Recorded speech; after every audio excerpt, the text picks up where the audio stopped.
Salut tout le monde, aujourd'hui on se retrouve pour une vidéo un petit peu particulière puisque ça va être le récap de ce que je fais sur Instagram tous les mercredis.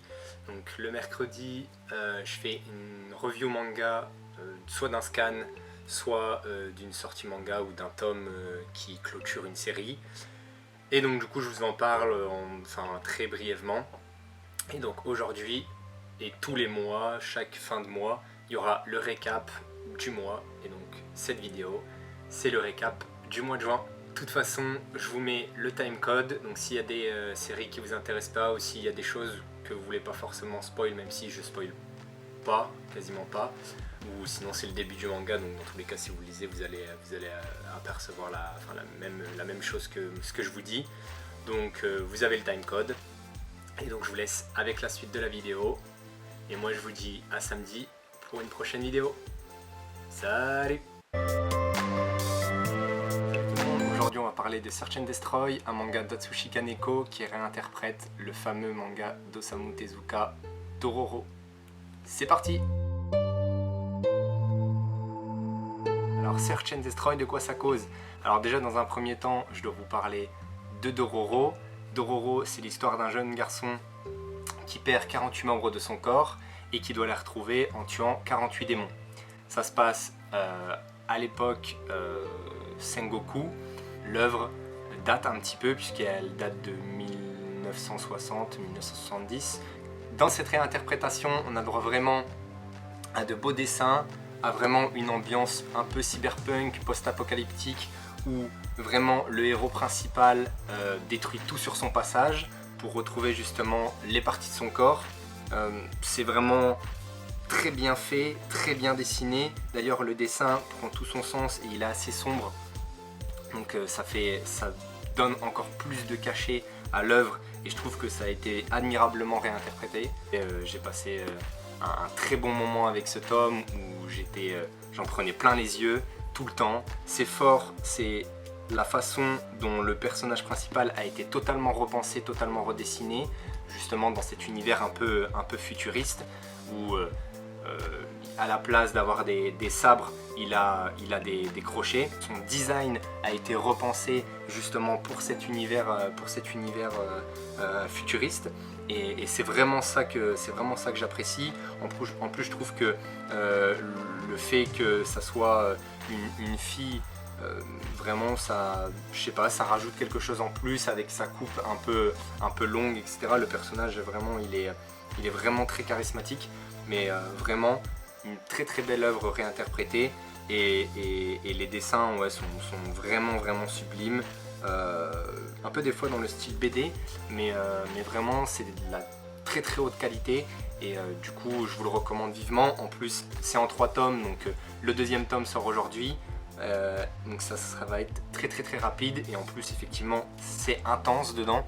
Il se passe jamais 5 secondes avec du repos, donc j'aime beaucoup ce genre d'œuvre où c'est vraiment dynamique, où vraiment il y a du punch, où ça castagne dans tous les sens, un mot qu'on n'a pas utilisé depuis 1985. Il n'y a vraiment aucune page où il se passe rien, ou alors c'est pour qu'on comprenne l'histoire et d'où provient le héros principal. Donc vraiment un condensé d'action, en plus dans l'univers un peu futuriste, cyberpunk, je peux que vous le conseiller parce que les dessins vraiment sont magnifiques. Foncez et enjoy. Alors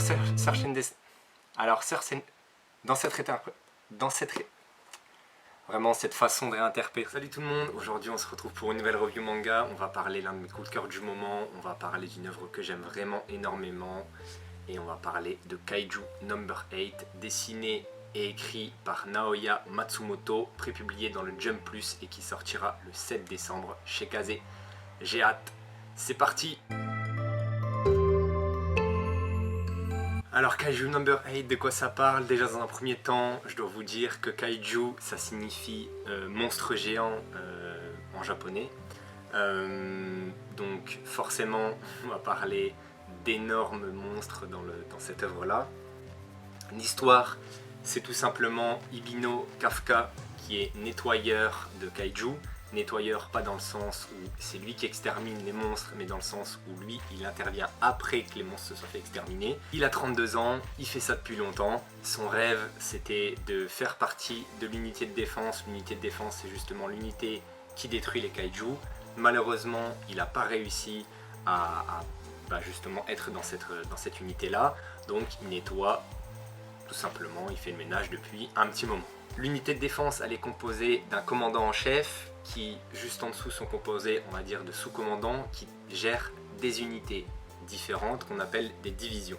Dans l'une de ces divisions, Hachiro Mina, qui a 27 ans, gère la division numéro 3, est considérée comme la future grande chef de l'unité de défense.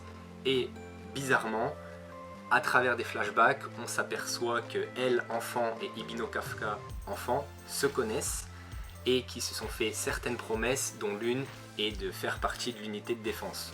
Elle a réussi, Ibino Kafka, malheureusement, non. Ishikawa Reno va être un nouveau collègue d'Ibino Kafka. Il a 18 ans, son rêve c'est de faire partie de l'unité de défense et il va demander à Ibino Kafka pourquoi du coup il a abandonné son rêve de faire partie de l'unité de défense, car lui il abandonnera jamais. Après une longue journée de travail, ils vont se faire attaquer par un kaiju, ils vont se retrouver à l'hôpital et Ibino Kafka il va avaler un kaiju et se transformer en kaiju lui-même. C'est du coup à ce moment-là que l'histoire va vraiment accélérer, puisque lui il va se poser des questions, il va se demander s'il va pouvoir faire partie quand même de l'unité de défense. Il va devoir également se cacher et le petit nouveau il va l'aider à se camoufler. Bien sûr, forcément, le fait d'essayer d'entrer dans l'unité de défense à travers forcément des défis, des exercices à réaliser, fait que lui, il doit ne pas utiliser cette nouvelle puissance qu'il a, puisque forcément, vu qu'il est devenu un kaiju, il est vraiment très très fort, il a vraiment énormément de force en lui, et s'il veut, il peut détruire tout le monde en fait, tout simplement. Là où lui il va être efficace, c'est parce qu'il a tellement d'expérience au niveau des kaiju, vu qu'il en a nettoyé depuis bien longtemps, il connaît leurs points faibles, il sait où frapper, et donc du coup, c'est là où il va être utile. Et donc, petit à petit, il va quand même être intéressant de le voir dans l'unité de défense, et petit à petit il va faire sa place, il va faire son nid. Ce qui fait aussi qu'on aime bien l'œuvre, c'est le panel vraiment assez important de personnages. Il y en a vraiment une bonne dizaine, une bonne quinzaine. Ils cherchent tous à devenir les meilleurs, donc ils repoussent chacun leurs limites. Les limites qui peuvent dépasser à l'aide d'une combinaison qu'ils portent, qui proviennent des pots de kaiju, et ça leur permet d'avoir un potentiel de libération de puissance. Chacun a le sien, et à chaque fois plus l'œuvre avance, plus leur seuil, leur potentiel de libération augmente. Ce que j'aime bien aussi, c'est que chaque personnage a des façons de combattre différentes. La chef de l'unité de défense de division 3, elle tire de loin. Un autre personnage, lui, c'est le combat au corps à corps qu'il préfère. Donc chaque personne a une capacité qui lui est propre, et c'est ce que j'aime en tout cas dans cette œuvre-là. Ce que j'aime aussi, c'est la façon dont le dessinateur nous met en scène toute la puissance de l'œuvre, que ça soit de la part des kaiju, que ça soit de la part de l'unité de défense. Vraiment, ça s'arrête pas, ça claque de partout, ça pète de partout, il y a des explosions plus ou moins de partout, et ça j'aime beaucoup, c'est dynamique, il y a de la vitesse. Vraiment, c'est quand même du très très beau travail fait par le mangaka en question. Et moi ce que justement j'aime bien aussi, c'est que l'histoire elle est vraiment bien faite, parce que des fois on a l'impression que justement Ibino Kafka il va utiliser son potentiel, le fait d'être kaiju, il va se transformer, et en fait non, à chaque fois c'est ces petits moments qui sont assez drôles, parce que justement il le fait pas, et j'aime bien ce côté là, parce qu'on se dit bon voilà, ça y est, il va le faire.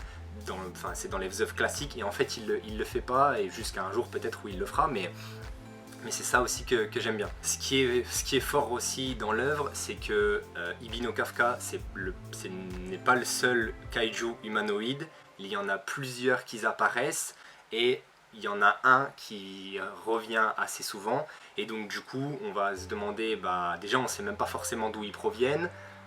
Donc c'est ça aussi qui nous intrigue, hein. On ne sait pas d'où provient les kaiju, on ne sait pas également quelle est la relation entre Ibino Kafka et la chef de la division numéro 3, même s'ils se connaissaient enfants et qu'ils étaient amis d'enfance, on ne sait pas d'où ils sont amis, et maintenant on ne sait pas pourquoi leur relation a un peu changé. Le développement des personnages peut se faire assez facilement, ils ont tous vraiment un background, on va dire, un background vraiment intéressant. Donc toute l'œuvre, elle est vraiment hyper bien faite, elle est vraiment bien écrite. Donc je l'adore, vraiment je l'adore, c'est mon coup de cœur de cette année. Et j'ai hâte de la voir entre les mains, elle est parfaite. En plus de ça, c'est le manga qui a atteint le plus rapidement le million de copies vendues. Et actuellement, je crois qu'ils sont à 2,3 millions de ventes pour 3 tomes. Donc c'est assez conséquent. Donc j'ai vraiment hâte de voir comment ça va continuer à l'avenir. Moi en tout cas, je suis un grand fan de Kaiju Number 8 et j'espère qu'avec cette review, vous l'êtes également. Foncez la lire et je vous dis à bientôt. Salut tout le monde, aujourd'hui on se retrouve pour une nouvelle review manga. On va parler de The Fable, donc dessiné et écrit par Katsuhisa Minami et édité donc par Pika Édition. C'est parti! Avant de commencer, comme vous pouvez le voir, la couverture, moi je l'ai changé de côté, puisque de base vous avez aussi la possibilité d'avoir, non pas ce côté-là, mais d'avoir celui-là. Mais j'ai changé, même si j'aime bien le jaune, ça fait un peu penser à Kill Bill, et je kiffe Kill Bill, mais j'ai voulu changer, voilà. Donc si jamais vous le savez pas, au moins maintenant vous êtes au courant. The Fable, de quoi ça parle? Alors tout simplement, on a Fable qui se trouve ici, qui est le meilleur tueur à gages de tout le Japon. Enfin, lui, il a une façon bien à lui de travailler, vu qu'il tue tout le monde en une balle. Voilà, c'est direct, simple, efficace. C'est un monstre, c'est le meilleur, que ce soit en combat rapproché, avec forcément une arme vu qu'il tue en une balle. Donc c'est ça aussi qui fait la force du personnage. Ce qui est marrant chez lui, c'est que dès qu'il a fini son job, il se déconnecte complètement de ce qu'il vient de faire. C'est-à-dire que s'il a tué 15 personnes, pour lui derrière, il passe carrément à autre chose. Il se met devant la télé, il claque une barre et c'est comme si rien s'était passé. Donc c'est vraiment marrant à lire. D'ailleurs, lui, il est vraiment trop drôle. Il a des façons de se comporter quand il n'est pas au travail vraiment ahurissantes. Je pense qu'il ne se rend pas compte de comment il est. Je sais pas, il est dans son monde, quoi. Il est un peu dans son monde, il est sur la lune. Mais du coup, c'est assez marrant le décalage qu'il peut y avoir entre le Fable au travail et le Fable en dehors du travail. Donc c'est pour ça que j'aime beaucoup l'œuvre. C'est vraiment très drôle, c'est bourré d'humour. Surtout à la fin du tome 1, vraiment j'étais plié, j'en pouvais plus. Ça m'a tué, il est hyper intelligent. Pour revenir à l'histoire principale, tout simplement, lui, il a trop tué. Donc au début du manga, son boss il lui annonce qu'il a trop tué. Donc il va devoir prendre une pause d'1 an où il va devoir vivre une vie normale avec une fille avec qui il travaille, qui va être sa sœur. Donc on ne sait pas d'où Fable vient, on ne sait pas d'où sa sœur vient, et du coup ça va être assez marrant, je pense, par la suite de voir de voir leur relation évoluer, etc., etc. Moi, le tome 1, il m'a directement convaincu. Donc allez le lire. De toute façon, le tome 2 sort aujourd'hui. Peut-être que j'irai le chercher, je sais pas, on verra bien. Mais vraiment, le tome 1, c'est vraiment parfait. Si je devais donner une note à ce tome-là, ça serait un bon 8,5-9 sur 10. Je me suis pas ennuyé, c'était vraiment drôle. Donc, et puis le personnage de Fable, vraiment, il est trop marrant, quoi. Il est trop marrant. C'est comme si il se rapproche un peu de Saitama, en fait. Donc du coup, c'est vu que j'aime aussi trop Saitama, lui c'est dans un autre style, mais vraiment il est le protagoniste, le héros, il est trop marrant. Heureusement qu'il est là, et je vous conseille d'aller vers ça directement. C'est vraiment un très bon manga. J'espère qu'en tout cas cette review vous a plu. Moi, ça m'a fait plaisir de vous faire découvrir The Fable. Vraiment, j'ai kiffé. Je pense que ça a été là un de mes petits coups de cœur. Donc Donc foncez l'acheter, foncez le lire, vous allez vraiment prendre du plaisir. Salut! Salut tout le monde, aujourd'hui on va parler d'un manga que j'adore, on va parler de Day Dark et on va faire ça tout de suite. C'est parti! Donc Day Dark, c'est un manga prépublié dans le Gessan, écrit et dessiné par Kyu Hayashida. J'ai dit Kyu à l'américaine, mais c'est pas grave, on s'en fout. C'est un seinen dans le genre action, science-fiction, surnaturel, où on suit Sanko Zaha, qui a 14 ans, et la rumeur veut que ses os exaucent n'importe quel vœu. Donc tout le monde le recherche. Il est accompagné d'un sac à dos, mais pas n'importe quel sac à dos. Il porte un nom, il s'appelle Avakian, puisqu'il lui procure des pouvoirs surnaturels. Alors bien sûr, c'est une grande aventure puisque tout le monde le pourchasse. Lui aussi, il va découvrir par la suite des alliés qui sont un peu tous fous, un peu timbrés même je dirais. Les personnages qui sont avec lui vont l'accompagner un peu partout. Lui, de toute façon, tout ce qu'il cherche, c'est vivre la belle vie. Donc pour ça, il doit tuer beaucoup de personnes pour récupérer des os sur les cadavres et pouvoir les vendre pour soit améliorer son armure, soit améliorer ses capacités, soit avoir de nouvelles armes. L'autrice a créé un univers de A à Z. Vraiment, tout tourne autour des squelettes, des os, des ténèbres, de tout ce qui est sombre. Mais pour autant, le manga, il n'est pas vraiment très noir, très dark. Il est quand même assez ouvert à tout le monde, puisque le héros qu'on suit, comme je vous dis, il fait sa vie, il essaye de vivre sa meilleure vie à travers ce qui est bizarre, c'est qu'il vit sa meilleure vie à travers des meurtres, à travers justement le fait de bien manger, puisqu'il y a des recettes un peu particulières dans le manga. Forcément, le fait d'être recherché crée aussi beaucoup d'actions. C'est vrai qu'au début, on a peut-être justement du mal à rentrer dans cet univers-là, mais une fois les 4-5 chapitres lus, franchement, moi j'ai adoré, je me suis vraiment pris au jeu et toute vraiment la création faite et l'univers vraiment immense qu'il peut y avoir dedans, ça laisse aucune limite à la possibilité, aux possibilités qu'il peut y avoir dans le manga. Donc vraiment, je sais pas où ça va mener. Là actuellement, il y a 3 tomes au Japon et moi j'ai vraiment envie que ça soit édité en France parce que j'adore cette œuvre. C'est marrant, il y a de l'action, on s'ennuie jamais, il y a vraiment toujours un plus à chaque chapitre. Et bizarrement, le fait qu'il y ait peu de personnages comme un peu dans Doro et Doro, ça nous rapproche un peu plus d'eux et du coup on a envie encore plus de les suivre et de justement en savoir plus et où est-ce que ça peut les mener, qui sont les ennemis, pourquoi ils veulent les tuer. On est là avec plein de questions et on veut les réponses à ces questions. Et du coup, moi j'aime bien ce genre d'œuvre où à chaque tome, soit on va en savoir plus, soit on se pose des questions pour justement que l'intrigue elle continue chapitre après chapitre. Donc vraiment, je conseille à tout le monde de lire Day Dark. Quand on le lit, ça ne nous prend pas la tête, on lit vraiment ça tranquillement, on rigole, on voit de l'action. Il y a vraiment de tout dans cette œuvre-là. Il n'y a pas trop par contre de tout ce qui est tristesse ou tragédie, ça non. C'est plus centré sur l'action, l'humour et la science-fiction. Donc si vraiment vous appréciez ce genre d'œuvre, foncez, allez le lire. Et pour justement le faire connaître en France et qu'il soit édité en France, moi dès que c'est édité, je pars l'acheter, c'est sûr. À chaque fois que je dis ça, mais si ça arrive, c'est sûr que je serai ruiné. Mais foncez le lire, c'est trop bien. Et puis j'espère en tout cas que vous avez apprécié la vidéo. Et puis moi je vous dis à bientôt. Salut! Salut tout le monde, aujourd'hui on se retrouve pour une nouvelle review manga. On va parler de Toilet Bound Hanako-kun. C'est parti! Dans Toilet Bound Hanako-kun, on se retrouve dans une école du nom de Kamome où il y a 7 mystères autour de l'école.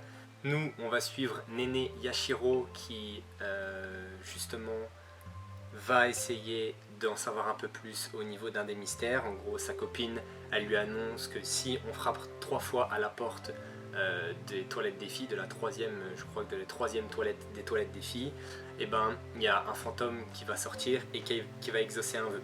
Elle, son vœu, c'est de sortir avec un garçon qu'elle aime depuis un moment.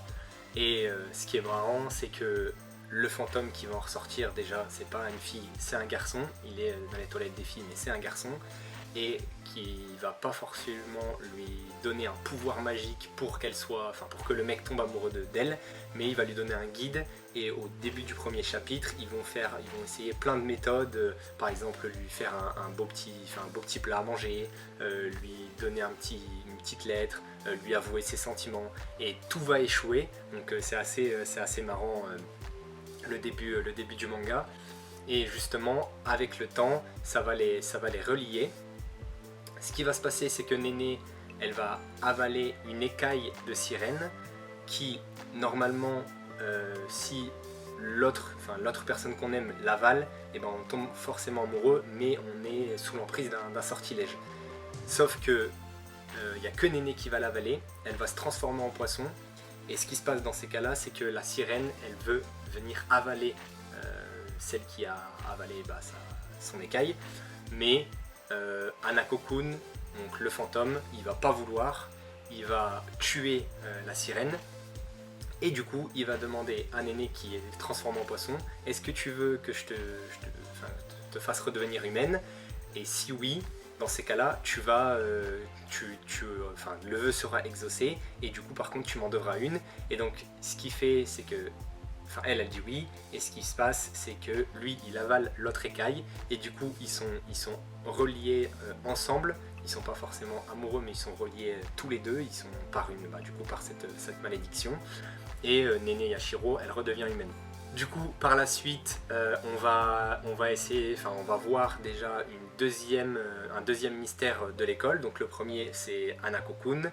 On va en apprendre un peu plus déjà sur ses antécédents, et on va connaître aussi le deuxième mystère dans le tome 1. Ce qui se passe, c'est qu'au début, ils sont deux, ils sont un duo, donc Hanako-kun et Néné, et ensuite il y a une troisième personne qui va arriver dans ce duo-là, donc ça va former un petit trio, et ensemble, ils vont devoir faire face du coup au deuxième mystère, enquêter sur le deuxième mystère, et par la suite, ça va donner des petites scènes d'action, des petites scènes assez marrantes, parce que Hanako-kun, c'est vraiment plutôt on va dire un blagueur, alors que Néné, elle est plus timide, elle a envie de plaire aux garçons, alors personne s'intéresse à elle.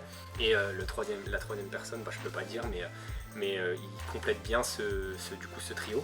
Et du coup, on va suivre leur aventure. Aujourd'hui, il y a le tome 1 et le tome 2 chez les éditions Pika qui sort. Donc si vous voulez connaître la suite, allez le lire. Moi en tout cas, c'est un petit manga qui m'a plutôt plu. Je pense que par la suite, l'univers peut être vraiment assez grand, parce que là on voit 2 mystères, mais vu qu'il y en a 7 et vu qu'il y a des histoires tout autour, il peut se passer vraiment beaucoup de choses. Donc ouais, c'est vraiment un bon petit shonen, donc dans l'esprit surnaturel, un peu drôle, un peu étrange, donc ça peut plaire à ce genre de personnes. Et moi, ça m'a plutôt plu. J'attends quand même de voir la suite, mais le tome 1 était sympa. Si ça vous plaît également, foncez le lire. La vidéo se termine ici, j'espère qu'elle vous a plu. Moi je vous dis à la prochaine. Salut!